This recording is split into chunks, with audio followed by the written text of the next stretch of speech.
which was the lowest attended game among the opening 6 matchups in group play. This had some observers wondering if the presence of Caitlin Clark and Angel Reese would have the stands packed for Team USA. They drew the worst crowd. Team USA draws the lowest attendance. How's it feel?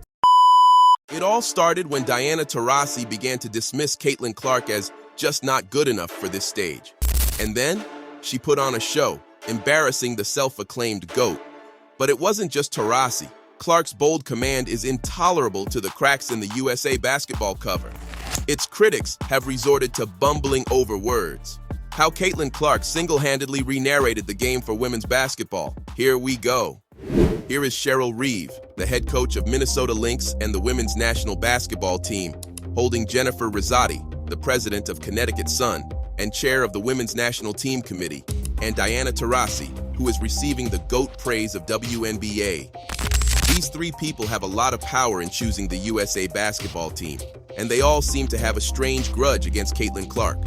For instance, before the 2024 season began, the WNBA shared a social media post highlighting Clark's Indiana Fever facing Dallas in a preseason game, to which Cheryl Reeve responded dismissively, saying, "Also in action tonight, blah, blah, blah." Cheryl's jealousy over the attention Caitlin is getting is quite loud.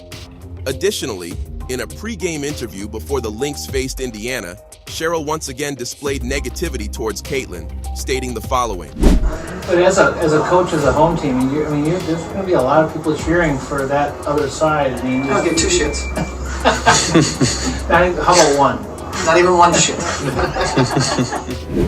Next, regarding Jen Rizzotti, she stated that Caitlin was left off Team USA because she didn't meet the selection criteria. Essentially, it was the committee's job to pick the 12 that, based on our selection criteria. And this claim was utterly silly, and we will soon demonstrate why. Diana Taurasi said once, "Look, SVP, reality is coming. Okay. There's levels to this thing, and that's just life. We all went through it. Of course. And you see it on the NBA side, and you're going to see it on this side, where you look superhuman playing against 18-year-olds, but you're going to come with some grown women that've been playing professional basketball for a long time." This video is entitled, "The Day Caitlin Clark Exposed USA Basketball." But Caitlin has exposed issues with women's basketball in America so many times. After Diana's comments, everyone was excited to watch her play against Caitlin. A video related to this game was made, and it is worth your time. The bottom line of that video is that Caitlin dominated the clutch and proved Diana wrong. Her opinion about Caitlin changed so much after that game. Well, yes, the 2 teams did meet again about 2 weeks later. Fortunately for Diana, she had an excuse not to play due to injury.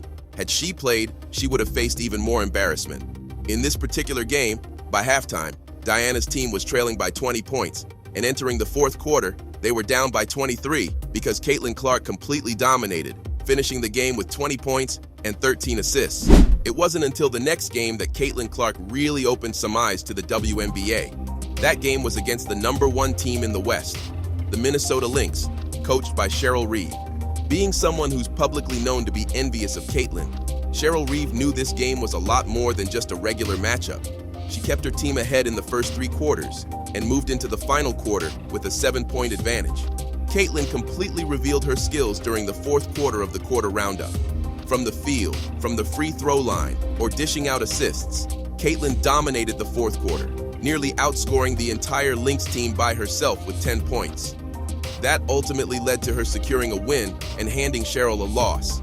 It made everybody defending, leaving Caitlin off the women's Olympic team, look utterly foolish. Their entire case for excluding Caitlin from the team was that she wasn't good enough, and Team USA was gunning for gold.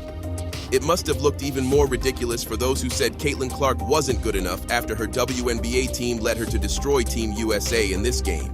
With 10 assists, while not having her best scoring night, Caitlin Clark proved much more than just a scorer. She is genuinely a team player. That made the case of her omission from Team USA all the more inexplicable. Now think about how Caitlin revealed the double standards of Team USA. The WNBA has always been in financial trouble and has often begged for free money. You know, the WNBA was so deep in debt that at one time or another, Kyrie Irving once had to personally donate $1.5 million just to cover some of their player salaries. Nowadays, people watch WNBA games mostly because of Caitlin Clark. Caitlin Clark brought a completely different level of focus and energy to the league that none of the other events had managed to pull through.